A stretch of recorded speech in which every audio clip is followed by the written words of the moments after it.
Welcome to The Daily Decant, your 5-minute briefing on the world of wine. Each episode delivers practical insights to help you choose, order, and talk about wine with more confidence in everyday social settings. Let's get into today's decant.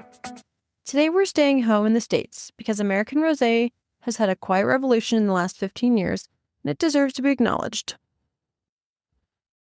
For a long time, domestic rosé was synonymous with White Zinfandel, sweet, candied, a wine that serious drinkers actively avoided. That era is not entirely behind us, and you can still find plenty of cloyingly sweet pink bottles on American shelves. But the serious domestic rosé movement is now well established, and the best examples are genuinely compelling. The shift started in California in the early 2000s when a handful of producers, many of them making serious red and white wine, began making dry rosé almost as an afterthought, using the saignée method from their red wine fermentations. The results were better than expected, and the market responded, and within a decade, dry rosé had become one of the fastest-growing wine categories in the United States.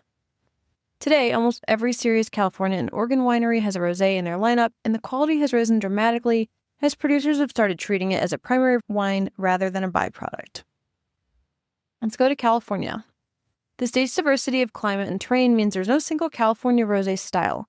It varies enormously by region. The warmest regions, including the Central Valley, Inland Napa, produce fuller-bodied, fruit-forward rosés that are generous and immediately appealing but rarely complex. The coastal regions are far more interesting. Sonoma Coast and the Russian River Valley produce rosés from Pinot Noir and occasionally Grenache that have real freshness and tension.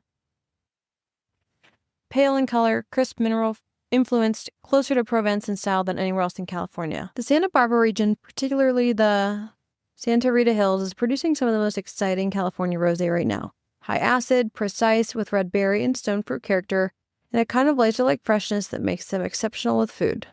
Producers include Pedroncelli, a Sonoma producer making consistently excellent dry rosé at under $20, one of the best values in California. Copan, Sonoma Coast Pinot Noir rosé of real finesse. Brewer Clifton from Santa Rita Hills, one of the most exciting domestic rosés being made, for sure.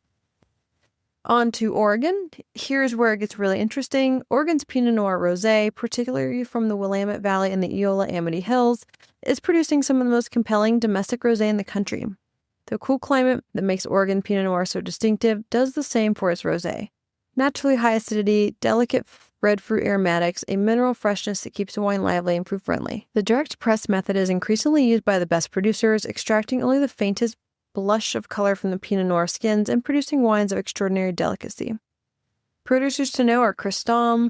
Their Willamette Valley Rosé is one of the finest domestic examples made anywhere. Evening Land, precise, pale, ethereal.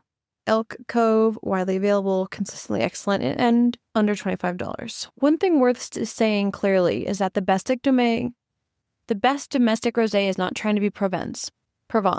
The producers who are most successful have leaned into what their specific region does naturally. Oregon's high acidity and delicate aromatics, California's coast mineral freshness, Santa Barbara's tension and precision, rather trying to intimidate a French style. The regional authenticity is exactly what makes them interesting and exactly what makes them worth seeking out over a generic imported Provence bottle at the same price.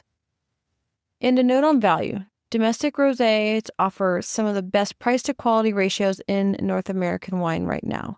The category hasn't yet attracted the collector premiums that Great California Pinot or Napa Cabernet carry. A serious Oregon Pinot Noir rosé from a great producer costs $20 to $35.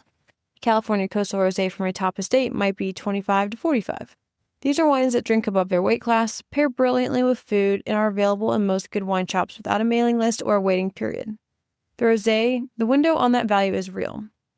Today's practical takeaway is that next time you're looking for rosé for a dinner party, consider going domestic, specifically Oregon Pinot Noir rosé or a serious California coastal producer, before defaulting to the same Provence bottle everyone else is bringing.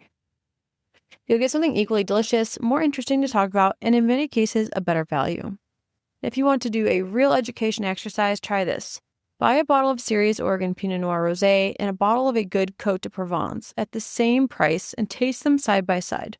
The comparison is instructive in the best way. You'll see how two completely different climates, grapes, and winemaking philosophies can produce wines that are both dry, pink, and yet taste like they come from entirely different planets. That's what wine is, and this is why it's worth understanding.